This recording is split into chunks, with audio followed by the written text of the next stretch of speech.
नमस्कार दोस्तों। सनातन धर्म एक सदियों पुराना धर्म है जिसकी उत्पत्ति इस सृष्टि पर मानव सभ्यता की उत्पत्ति के साथ ही हुई थी। सनातन धर्म के ग्रंथों और उसके वेद उपनिषद में भी ऐसे कई रहस्य हैं जिन्हें लेकर पूरी दुनिया इस बात को स्वीकार करती है। इसी कड़ी में एक और अनसुलझी पहेली है द्वारका नगरी, जो भगवान श्री कृष्ण ने आज से लगभग 4000 साल पहले बनाई थी। कहा जाता है ये नगरी अत्यंत आधुनिक थी जिसे स्वयं विश्वकर्मा ने बनाया था।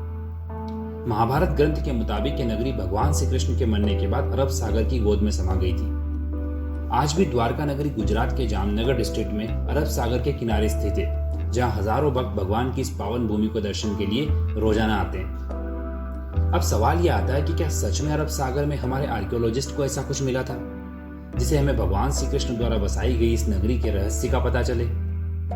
इसी खोज में साल 1983 में समुद्र के बीचों बीच नाव से कुछ गोताखोरों ने अरब सागर में छलांग लगाई। वो गोताखोर समुद्र की गहराइयों में इसे खोजने के लिए निकले थे। इन गोताखोरों को जो मिला वो सबको चौंका देने वाला था। एक विशाल नगरी जो देखने में बहुत ही आलीशान थी। उन्हें ऐसा लग रहा था जैसे कोई आज के जमाने की आधुनिक सिटी जिसमें ऊंची ऊंची दीवारें, महल, मूर्तियां, विशाल खंबे, सड़कें मानो पूरी की पूरी समुद्र में समा गई थी। गोताखोरों ने उस नगरी के पत्थरों के सैंपल को कलेक्ट कर लिया ताकि कार्बन डेटिंग के जरिए उन्हें इन पत्थरों की एज का पता लगाया जा सके और उन्हें सबूत मिल जाए कि सच में सारे पत्थर महाभारत के कालखंड के समय के ही है। फैक्ट डिजिटल टीवी के इस एपिसोड में मैं आपका दोस्त गोविंद आप सबका एक बार फिर से स्वागत करता हूं और आपसे आशा रखता हूं कि आप हमारे चैनल को सब्सक्राइब जरूर करेंगे। धन्यवाद। दोस्तों, इस खोज में आगे बढ़ने से पहले आपको बता दें कि आखिर भगवान कृष्ण को द्वारका का निर्माण क्यों करना पड़ा था। श्रीमद् भागवत गीता के अनुसार जब श्री कृष्ण ने कंस का वध किया था तब उसके ससुर जरासंध ने यह प्रण लिया था कि श्री कृष्ण और यदुवंशियों का समूल नाश कर देगा। इसके लिए वो लगातार मथुरा के लोगों पर हमला करता था। जब भी भगवान कृष्ण नगर में नहीं होते थे वो वहां के लोगों पर धावा बोल देता था। ऐसे में यदुवंशियों की सुरक्षा के लिए श्री कृष्ण ने मथुरा को छोड़ना ही उचित समझा। मथुरा के छोड़ने के बाद अरब सागर के किनारे उन्होंने एक भव्य और दिव्य नगर की स्थापना की जिसका नाम द्वारका रखा गया। यहाँ आने के बाद भगवान अपने परिवारजनों के साथ सुकून से जीवन यापन करने लगे। कई सालों तक राज करने के बाद भगवान ने इस धरती पर धर्म की पुनर्स्थापना कर दी। तब वो अपनी देह को त्याग करके वैकुंठ चले गए।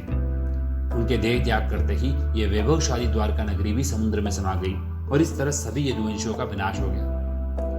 दोस्तों, इस घटना के संबंधित पौराणिक ग्रंथों में दो कथाओं की जानकारी प्राप्त होती है। पहली माता गांधारी का श्री कृष्ण को दिया गया श्राप और दूसरी ऋषियों द्वारा भगवान श्री कृष्ण के पुत्र साम को दिया गया श्राप। इसी दौरान जब पांडवों और कौरवों के बीच महाभारत का युद्ध शुरू हुआ था जिसमें श्री कृष्ण ने अर्जुन के सारथी के रूप में पांडवों का मार्गदर्शन किया। 18 दिन तक चले इस भीषण युद्ध में पांडवों की विजय हुई।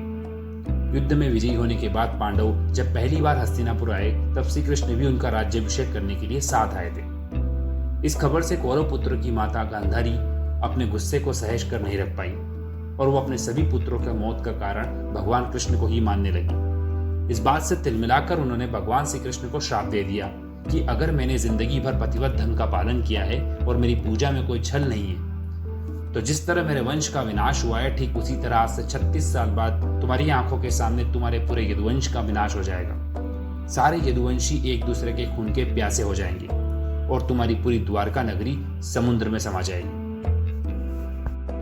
उनके श्राप को सुनकर भगवान श्री कृष्ण मुस्कुराने लगे और उन्होंने कहा कि माता, मुझे आपके इसी श्राप की प्रतीक्षा थी और मैं आपके श्राप को सहर्ष स्वीकार करता हूँ।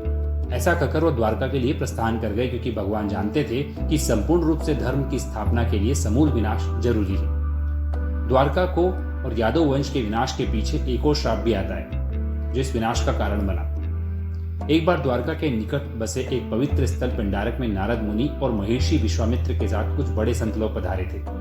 उन्हें देखकर श्री कृष्ण के पुत्र साम और उनके दोस्तों ने ऋषि मुनियों के साथ शरारत करने की योजना बनाई। साम ने गर्भवती स्त्री का वेश धारण किया और ऋषियों के सामने पहुंचे और उनसे पूछा कि बाबा, मेरे गर्भ से क्या जन्म लेगा। वो सभी दिव्य ऋषि मुनि थे इसलिए वो अपना मजाक उड़ते देख क्रोधित हो गए और उन्होंने साम को श्राप दिया कि तुम एक लोहे के मूसल को जन्म दोगे जो तुम्हारे सभी यदुवंशियों की मौत का कारण बनेगा। ठीक कुछ समय बाद साम की कपड़ों से एक लोहे का मूसल मिला।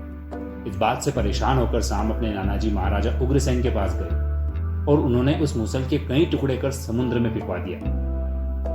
इसके बाद ही द्वारका में आए दिन अशुभ घटनाएं होने लगी थी। कभी तेज आंधी आती तो कभी तेज तूफान। या कभी रात भर उल्लू के रोने की आवाज सुनाई देती। वहां हर दिन कुछ अशुभ घटनाएं होने लगी।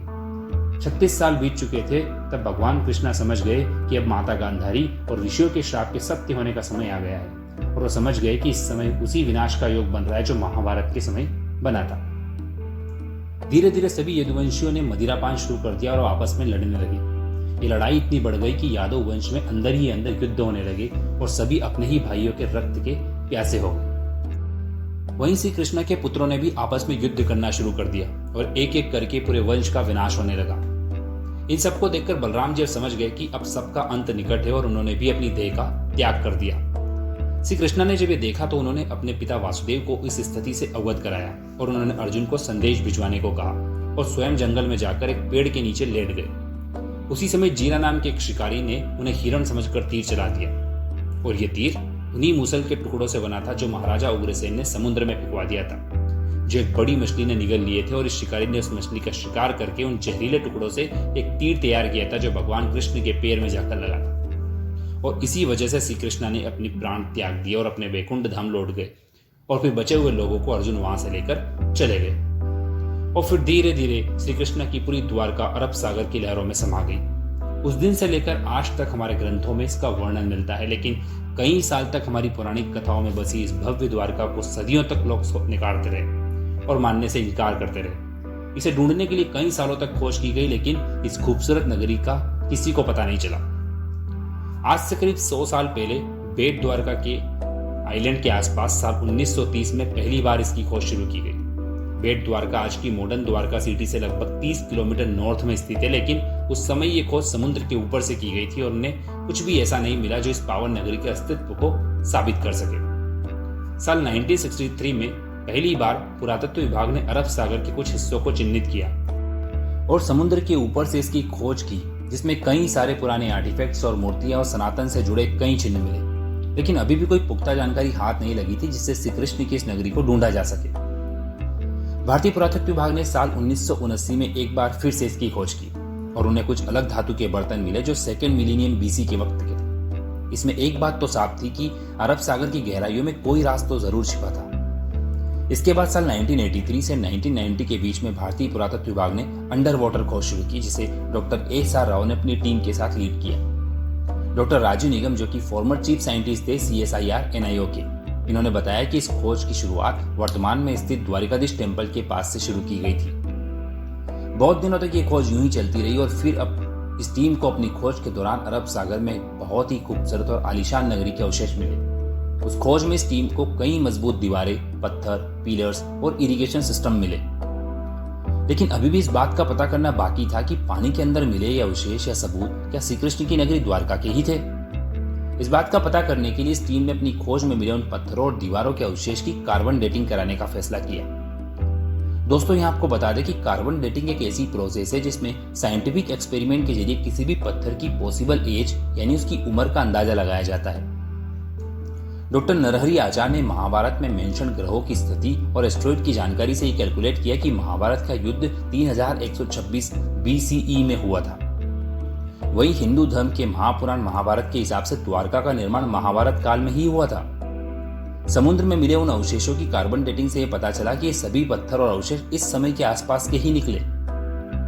अपनी रिसर्च को पुख्ता करने के लिए इस टीम ने समुद्र में मिली इस नगरी के क्षेत्रफल को मापना शुरू किया, जो कि 12 योजन ही आया, जो कि पौराणिक कथाओं के हिसाब से भगवान कृष्ण ने उस नगरी को 12 योजन भूमि में ही बनाकर तैयार किया था।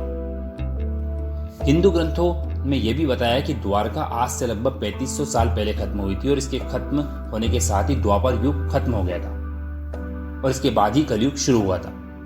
जब साइंटिस्ट ने अरब सागर के सी लेवल को स्टडी किया तो पता चला कि अरब सागर में इस टाइम पर सी लेवल कई बार घटा और बढ़ा था, जिससे यह पता चला कि समुद्र में डूबा ये शहर कभी जमीन पर हुआ करता था।